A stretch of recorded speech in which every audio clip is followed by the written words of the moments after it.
I just finished watching Avatar: The Last Airbender, the live action of Netflix, and oh boy, do I have a lot to say. Now, before I get into the depths of my opinion, which I believe I probably share with lots of people, I'll begin with the good parts. So, first of all, let's talk about the characters. I believe the characters were absolutely, like 99% of the characters, it was almost as if someone just reached their hand into the cartoon and literally just dragged them out of there.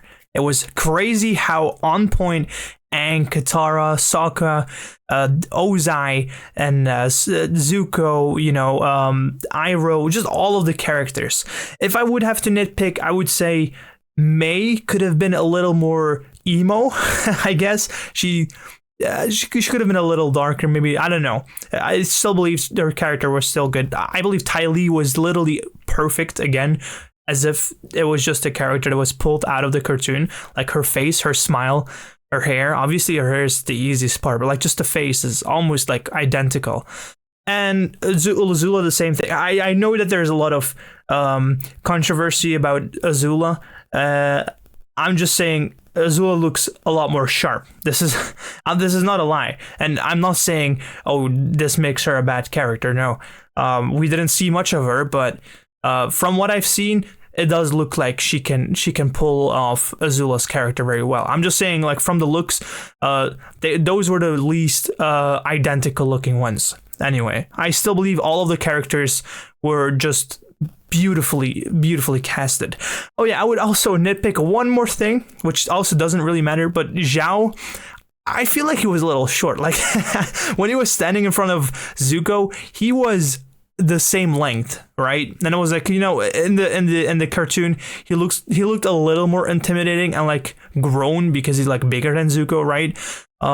But again, didn't really matter that much. Anyway, second thing, Kyoshi, Avatar Kyoshi. That was insane. That was so sick. It didn't appear in the cartoon, but it was so sick. It was just so sick. That's the only thing that I can describe it as, and I think it was a very good addition how they did that. We also got introduced to Zhao very early, obviously because of the time limit. And I think they did that in a very well way. And then comes the Omashu section, and I still believe they did such a great job implementing everything. Like, there was a jet, there were those fake airbenders, I forgot their names, like the mechanists. There was Boomy, obviously, and they perfectly implemented all of those in the same area, which was just very great. They did a very good job at that. And I still believe, yeah, it's obviously, it was going to be like that because of, first of all, they had to make the different sets, which was just a bigger budget. And second of all, time limit again. So I believe they implemented everything well. And then, unfortunately, lastly, I'd say the virtual effects. Obviously, the virtual effects were perfect. It wasn't bad. It was nothing. It was just perfect. It was just good. That's how bending looks in real life. Now, that's about it. So I've only summed 4 things. Now, I'm not saying that the show was bad. Look, if I have to say something about the show, is the show alone on itself is very good. It's a super cool, very good show. But as an adaptation, it sucked. Now, I'm not going to say it was absolutely horrible. I was still so happy to see so many things being nailed. And I'm like, oh, he said that line. Oh, yeah, that's the exact same line, right? And seeing the scenes, it's absolutely amazing, especially when you've watched Avatar like 60 million times, right? And it's from your childhood. It's really cool to see it being brought to life. However, it gets really annoying when they make such unnecessary changes. It got so far that it was basically it was an insult. It was just an insult to the main plot. Let's address one of the most important things. For the entire season, for the entire book one water, right? Aang hasn't learned water bending. He hasn't waterbend a single time. The only time that he did it was when he was in the spirit, but that doesn't count. That doesn't count. That's the spirit. That's not Aang. So what's up with that? I understand that Katara got the scroll early, right? So that they could leave out the the pirates because it would just be too long. And I thought it was very cool that the grandma just kind of hid it and then gave it to her so she could train. Why didn't Aang train with her, right? There was a scene where he almost did it, and then he kind of backed out. Later, it got kind of explained, right? Kyoshi said, you have to man up. You have to take the responsibility. You don't run away from it. But after it, he still didn't do anything. He did absolutely nothing. So he can't waterbend. Book 1 is literally about waterbending, and he didn't learn waterbending. And now that we're talking about waterbending, who on earth thought that it was a good idea to give Princess Yue the ability to bend, to waterbend? What is wrong with you? How did you just, let's magically give this character a bending ability? She couldn't bend. What is going on? Okay, you know what? Sokka, you can have firebending. There we go. Here, you have some bending. Like, okay, firebending maybe. Sokka, here you go. You have waterbending. Bro, what is going on? Why did they do that? I was so confused. I was like, I did do my research. I was like, did I miss something? Like, even though I've watched Avatar over 20 times, I can guarantee you that. I was like, maybe I just missed it. And now here's the thing. They never really mentioned if Princess Yue could bend or could not bend, but then don't mention it either. Don't mention it either in the live action. Like, what's up with that? And now that we're talking about Princess Yue, her character was not Princess Yue. First of all, Princess Yue was very honorable. She loved being whatever she was. She was literally going to get married just for her people, by the way. Let me mention that. So they changed the fact that she was going to get married. They made it so that she broke her marriage or something like that. I don't know, at a young age. Which it wasn't part of the story. It wasn't part of the plot. So that never happened. Then we see her being like, oh yeah, sometimes I have enough of being this princess stuff, so I come here to cook. And then we see her bend. We see her bend the ice cream or whatever it was. And I'm like, first of all, she can't bend. I was very confused when she bended it. And then second of all, I was like, but she isn't like this. She likes doing this for her people. That was the whole point of her character. She was like very for her people. I don't understand why they did that. She was not like, that is a princess characteristic that is like, that could be common, but it's not part of ATLA. It's not part of Avatar. It's not part of her character. So why did they do that? They just completely changed it. I will also comment when I talked about the nitpicks of the characters. Now, this is not a nitpick. This is just straight up, it was just bad. Her wig, it looked like she was wearing a hat. I was like, okay, this looks a little goofy. It was like a bunch of hair sitting on top of her head. I don't know if I'm the only one. I watched it with my sister and she had the same opinion, but maybe we are like outcasts from this opinion. So I would love to hear your opinion, but I really thought it was very weird seeing that wig. It was just very obvious and it was weird. I feel like the 2010 movie had a better adaptation character-wise and visual-wise of Princess Yue. And yeah, it was really unfortunate to see that character change. I won't nitpick on the visual thing. Okay, maybe they just couldn't do it well. Fine, but the character, come on, man. Who wrote that? Who wrote that? Who decided this is a good idea? And you know what? Now that we're talking about Princess Yue, let's go back a little bit. Sokka and Suki. What was that about? What? I feel like they made. Okay, let's start from the beginning. Sokka is not sexist. Now, what's going on with this? No, we all heard it. Right? They said Sokka's character was a little iffy, right? And yeah, he was, and then he learned, right? Character development. Have you ever heard of character development? So there was still like an opinion of, oh, people are being so harsh. They haven't even watched the show, and they don't even know if they like completely removed it. Maybe they just like softened it a little bit. No, it's just completely gone. Sokka there's no sexism. There's absolutely no sexism. Sokka just doesn't say anything. They find Aang by coincidence by going into like a stream or something, and then Katara tries to get the boat back, right? So the fight between them never happens, of Sokka saying guys are better at being a warrior and fighting, and girls are better at making pants or whatever he said in the cartoon, right? That never happened.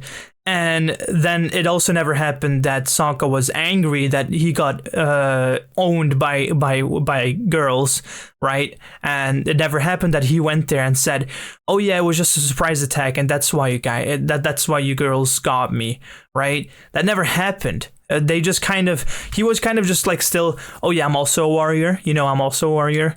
Which is like, yeah, okay, he's a show off, but that's also part of his character, but it's not complete. His character was not complete, right? And then I feel like they had a very awkward interaction with each other because it was almost like love on first sight, and they went too much on the romantic side of things. Yes, they had feelings for each other, but it was more in a playful way. And until the end, behind the building, they had like a small kiss, right, with Suki. But no, here it was actual. It was very romantic when they were fighting inside. I was like, why are you doing this? Is not part of the plot. This is so unnecessary. What are you doing? So that was basically Sokka's character development was gone there.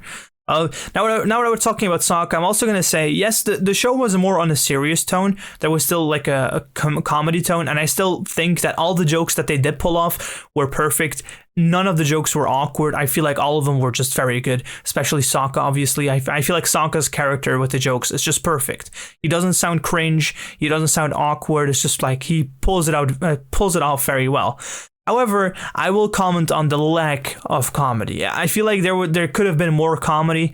I'll also say about Iroh. Iroh didn't have almost any comedy. He did make some very funny things sometimes, but it wasn't enough. I feel like I also didn't feel like Iroh was as wise as in the cartoon. But I feel like in season 2, Iroh's wiseness kind of appeared more and more to the eye, so maybe that can be improved. So I won't really comment on that without seeing other people's opinions to see if my opinion might be like, okay, you know what, that's actually fair, right? But okay, here comes a thing that I'm never gonna back down about. Heibai was absolutely wasted, and I'm confident that Heibai was literally created, right, modeled just for the trailer, just so they could show it. Because what value did Heibai add to that segment? Nothing. Heibai literally, he showed up, he looked very sick. I was like, that looks awesome. And then he just ran into them, and then that's it. I guess he threw Sokka away, but like that was like we didn't need Heibai. And why am I saying this? Because Heibai should have been angry because the forest, he's the spirit of the forest, right? The forest got destroyed, and Heibai was angry about that. So Aang had to bring that little, what do you call that? I forgot the name of that thing. Bring that little nut and say, Heibai, look, there's still hope. We can regrow the forest. And then Heibai was going to turn into a panda, right? And it was calmly going to run away, and then the people are going to come out of the fog. No, the people still come out of the fog, but out of the fog of the face stealer. And the face stealer was also adapted incorrectly. First of all, the face stealer didn't even appear in season 1. It was from season 2. But I guess you could argue, okay, you know what, that doesn't matter, the timeline doesn't matter. All right, if you argue that, then it was still adapted incorrectly, because the face stealer doesn't steal the entire body. It's literally the name. He steals the face. Because if you remember from the cartoon, we saw at the entrance of the cave, we saw a monkey that didn't have a face. It was just blank, right? I think it was like some sort of monkey, right? So it would made absolutely no sense for him to take the bodies and like put them in cobwebs like a spider. Like, what is that about? So that was completely out of line. I also think it was already out of line to have Katara and Sokka both in the spirit world. I guess Sokka was in the spirit world, but we didn't really see where he was, right? So that's fair. But then what did they do? Okay, let's turn Princess Yue into a fox and show him to Sokka. And let's show Katara her mother, like in season 2 when they were in the swamp. Makes absolutely no sense, because that scene, Sokka would have just seen Yue. I don't know why Yue was a fox in the first place. That made absolutely no sense. She said that, yeah, I can go into the spirit world and I can be a spirit. And I'm gonna say this: yes, people can enter the spirit world because Iroh went to the spirit world once, and in Korra we can also see that you can actually go to the spirit world. But in Korra it's like the portals, the gates are open and stuff. But that's another story. So yes, people can enter the spirit world, but it was never really a big part of ATLA, and I don't know why they added it in. And it was just very weird to have them see these visions, because I'm wondering, okay, what are they going to do with Toph now? Because Aang is supposed to see Toph with the little pig, right? Or was it a pig? Yeah, it was like a pig with wings, right? And he's going to be like, yeah, you saw Yue and you saw your mom. Who did I see, right? And then Sokka's going to say, yeah, but your thing is Avatar stuff, right? Because Sokka didn't believe that it was magic. Also, yeah, Sokka's not like that at all. He's not like that at all. Sokka's always the one that is like, no, you guys are just always thinking about magic and this and that. This is not magic. You know, Sokka's like the one that like mostly disagrees with stuff. He was not like that at all. No. Totally not. Oh, let's not forget. Oh, I can't even talk anymore. Let's not forget about Roku. Where was Roku? Like we only saw Roku for a little bit, and it was totally not right. I'm okay with the dragon, Roku's dragon, not coming to get Aang, and Aang himself flying to Roku's temple. I think Roku's first interaction was also. It was fine. It was not really like the cartoon, but it's like, okay, you know what? These are like changes that I'm fine with. It's like, okay, you know what? It doesn't really matter if Roku's like a little making little jokes. I feel like Roku was actually like a little bit like he could laugh. You know, he could have laughs, and I think that part was still good. But it's just that whole segment with Heibai and Roku, it was just so mixed. It was so weird because there were aspects from season 2, and I was like, why is this spirit here right now? Why is this face stealer spirit here right now? Oh, also, Gyatso? What did that have anything to do with it? It was so random that Aang just saw Gyatso, and Gyatso was like, yeah, there's this spirit monster that steals faces. Like, that was supposed to be Roku. It was super weird. I didn't it was like, why did they do this? It was very confusing. Another thing I want to point out is when Aang is in the Avatar state, he doesn't have emotions. He doesn't sense, he can hear you, right? Because Katara's like calling out to him, but he doesn't smile. In the live action, he smiled. He literally smiled. I was like, you can't smile? You can't do that in the Avatar state. Right? The Avatar state is like emotionless, or it's like the Avatar state's emotions that are showing, that are usually just angry, just looking angry at something, right? But so that didn't make sense. And then yeah, towards the ending, the fact that Princess Yue, for example, wasn't engaged anymore, she like broke it, made absolutely no sense. Like they literally could have left it how it was, and it wouldn't have mattered. There were so many things that they just nailed on point that it was like, why didn't you do the rest like that? Because it would have been made more sense. There was also, they literally put the exact lines, right, of Katara and Sokka, Zuko, sorry, fighting, and Zuko said, "You little peasant, you found a master, didn't you?" But it made absolutely no sense because Katara didn't get thought. She didn't get thought at all. She literally battled with the master, right? So, and then they were fighting, and then Zuko said, "Oh, you learned a couple new tricks," which was just exactly like the cartoon. It was like, yeah, this is happening. And I was like, and then I was thinking, is he gonna say that other line as well? Because that would make absolutely no sense. And then they kind of fix it towards the end by her saying, "Yes, you're staring right at her," meaning like, "Yes, I'm my own master," which is like kind of cool, but in a way, it still doesn't make sense to me because like you could have just adapted it correctly. If anything, she couldn't have they could have left out her getting thought directly by the master, but they could have at least had Aang learn waterbending from Katara when she had the scroll, and then he could have been taught at least like 2 days from the master, and then at the evenings he could have taught Katara, right? Like in the cartoon, and then Katara, they could have just thought of, okay, you know what? Let's just leave it out that she gets caught. Or they could have left it in because the fight literally was exactly the same anyway. So it would literally add 2 minutes or maybe 1 minute of extra screen time, which wouldn't have hurt, I'm pretty sure. So I just don't understand why they did it that way. Then they also, now this is just a very big nitpick, because at that point I was very annoyed with everything, and this wouldn't have mattered on its own, but because I was annoyed at that point, it did matter, and that was that Zhao stabbed the fish, right? The moon spirit, and then they had like a fight, a little blah blah blah, and then Iroh ended up running away and getting Zuko and getting out of there, right? But Iroh should have been like, yeah, Yue, you have something special about you, because Yue had been saved. But no, Yue just found it out by herself. This makes perfect sense. It's just I was really nitpicking because I was annoyed by everything else. It didn't make any sense. So I think I covered everything that was annoying. I'm pretty sure I missed some stuff. But I don't know. I really don't know.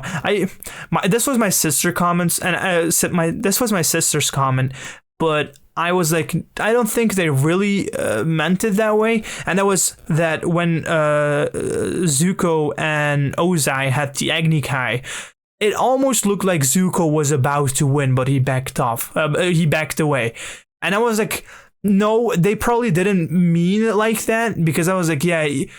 Ozai could have like blocked it, but Ozai just saw that he stopped. But my sister was more like, it almost looked like Zuko was about to defeat him, which made absolutely no sense. I was like, yeah, you know what? That's kind of fair, but it's also it's debatable, right? It's debatable. Do I like the fact that Zuko fought back against his father? I would say yes. Let's end it on a positive note, I guess. In the cartoon, we all know that Zuko absolutely didn't raise a finger against his father, and he just bowed, and then his father just blasted his eye, right? And here he actually fought back. Now, I think this makes sense. I think both scenarios make sense, but this scenario makes sense because it's more like, okay, Zuko is maybe like, my father wants to teach me a lesson, and it's probably going to hurt. He's probably going to beat me up. But this is like a lesson of, you have to be strong, or you have to be a man, or this is discipline. Yeah, I'm going to discipline you, right? So you have to fight with me. I don't think it would have been like, oh, this is disrespect, while your father is like asking, you're going to fight me, you have to fight me. So it was like, you know what? It made sense that Zuko kind of like fought back, and it wasn't really like fighting back, because at some point he had like almost an open hit on his father, and he just kind of like, he just backed away because he was like, this is my father, right? And then his father absolutely burned his face. Yeah, that's also something. It was cool. I don't want to call it cool, but it was very interesting that they actually made it a bit violent. It was really sad in the beginning. Oh, let's end it on another positive note. It was really sad in the beginning how they showed the entire air nomad genocide. It was awful. It was so awful, especially the scene at the end when everyone is literally finished, right? And then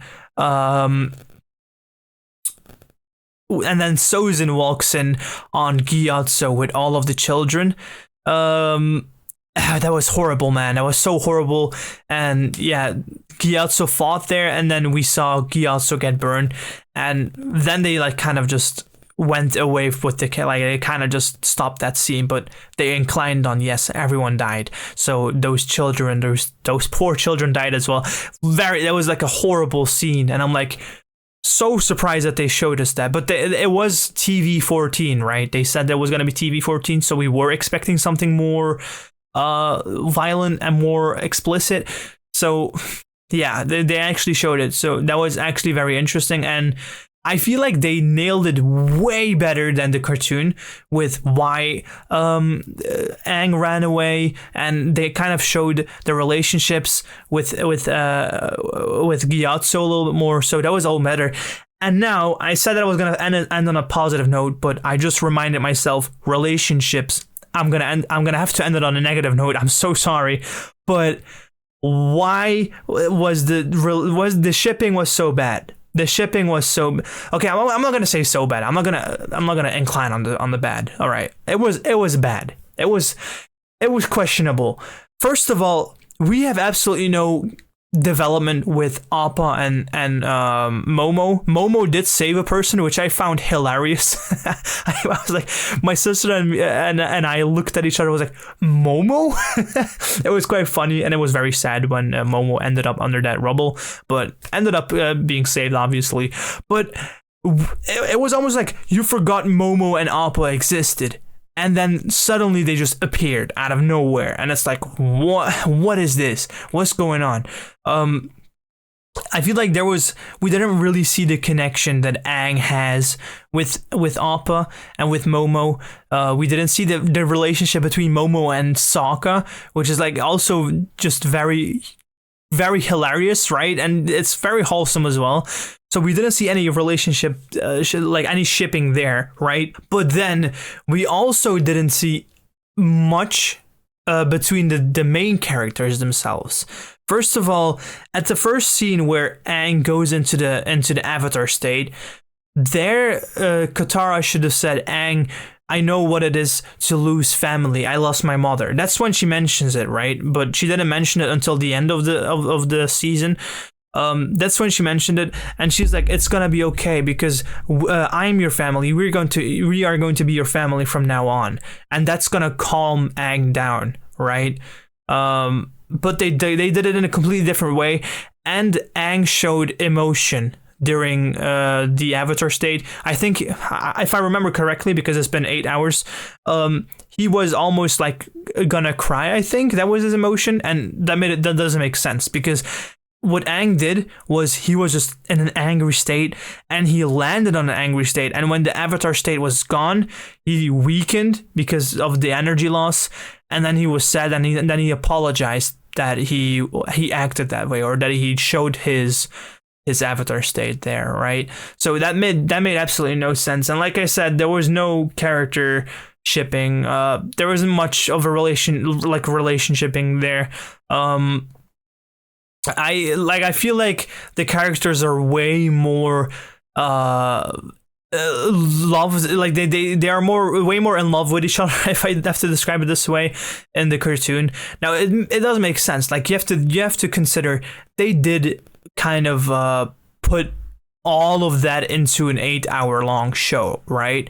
So it's like, yeah, it went pretty fast, but I feel like they still could have done a better job at that. And since we also talked about the seriousness of the show, it being more on the serious side, I still am a little, I'd say disappointed. I'm still disappointed that Aang's character wasn't really there.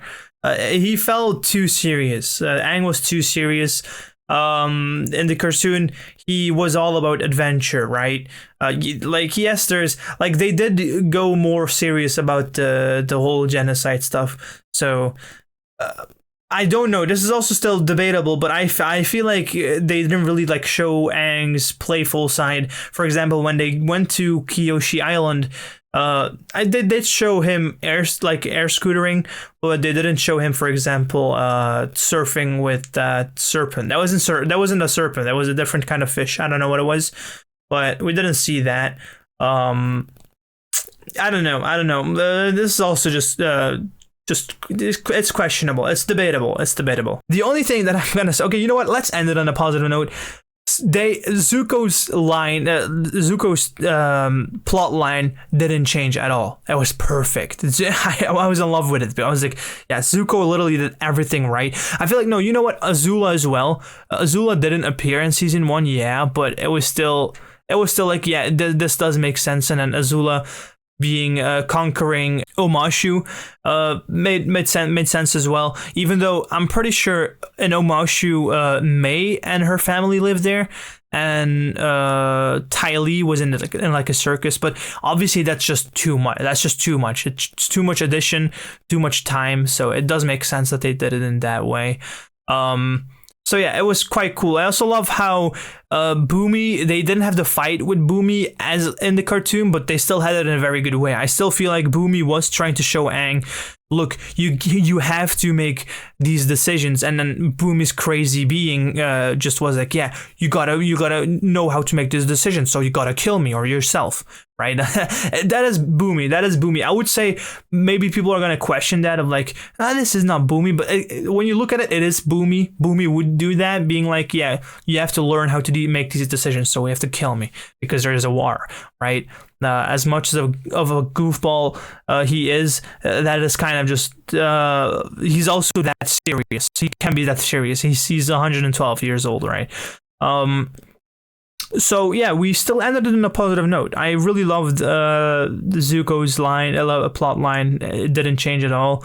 I also love how they showed the humanity in Zuko.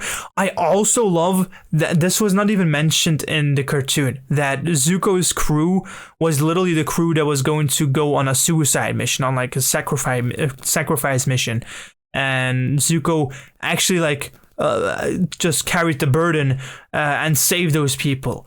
So that was absolutely insane, and it made way more. No, I feel like yes, in the cartoon they also did a very good job with the storm. That Zuko acted very manly and very responsible there, and very caring towards his crew, and that's why they started loving or liking Zuko. But I feel like in the adaptation they did a way better job. Like, having them literally, they could have died. They could have been dead, right? The crew could have been dead, but thanks to Zuko, they are not. They're still alive. Awesome. That's just awesome. That's super cool. I was blown away by that. I was like, this is so cool. It's such a cool addition. Yeah, that's about it. And overall, like I said in the beginning, the show on its own is very good. It's peak. It's super peak. But as an adaptation of the original show, it was horrible. It disrespected and insulted so many essential things of the plot that is like, what is going on in here? Like, there's probably some stuff that I can't even think of right now that I was just disappointed by. I was like, this is so unnecessary, right? Like, I'm not someone that hates it has to be perfect like the cartoon. No, I'm totally not like that. I'm like I said, the jet being mixed in Omashu and those fake airbenders, the mechanists, right? I'm perfectly fine with it. I believe they did a very, very good job implementing those, right? To save up time and save up budget. It was done very well. It was done super well. But there were some very, very unnecessary changes that I'm super disappointed by. Do I want a season 2? I do want a season 2. This is not making me not want a season 2, but I am worried that we're not gonna get a season 2, because I can imagine that lots of people are going to be very disappointed. And I hope that people won't be too harsh with the what is it called? With the reviews. Because just see it through the eye. Like, I am a huge ATLA fan. I love the show so much. Like, it's my childhood. It's my little childhood. I love it. But those changes doesn't mean that there shouldn't be a season 2. I believe they should still make a season 2. I believe they are worthy of making a season 2, even though they ruined so many aspects of the plot. And I hope for the writers and the directors that they actually do something better for season 2. I hope that they fix a lot of things and that they don't make the same mistakes. And I hope that many people are going to have a similar opinion where they don't.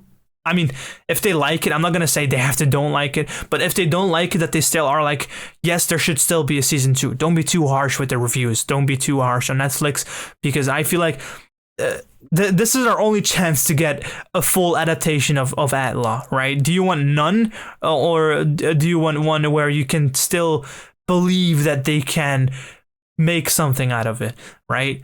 And I really hope for the directors and just the developers of the show to do a better job at adapting the main plot. And I can't wait to see Toph, and I can't wait to see the rest of the things. I love the fact that they included those hippies in the secret tunnel, right? I was so happy because I was like, oh, I hope that they're gonna go through the mountain. I told my sister, and I literally started singing that song. I started singing that song while we were watching. And then we heard they were like singing, and then they actually sung the song as well, which is awesome. I also love that they used Iroh's song when they were talking about Zuko and like his son, his dead son, right? And that they used the what's it called? How does it go again? You know, the young soldier boy comes marching home. Like, oh, I loved it. Like the melody, oh, it made me tear up almost. That was super well. So yeah, you can see that they do a lot of things so perfectly, and then they do a lot of things so badly, so horribly. So I really hope that like they can do it. I believe they 100% can do it, right? And when the world needed them the most, they disappointed us. So I hope that Neflix does better next time. I hope that the crew does a better job next time. And overall, I would still recommend watching the show. Definitely. Overall, I would still recommend watching it. Anyway, I've been on a rant for too long. I hope you enjoyed this video. Thank you for watching, and I'll see you in the next video. Goodbye.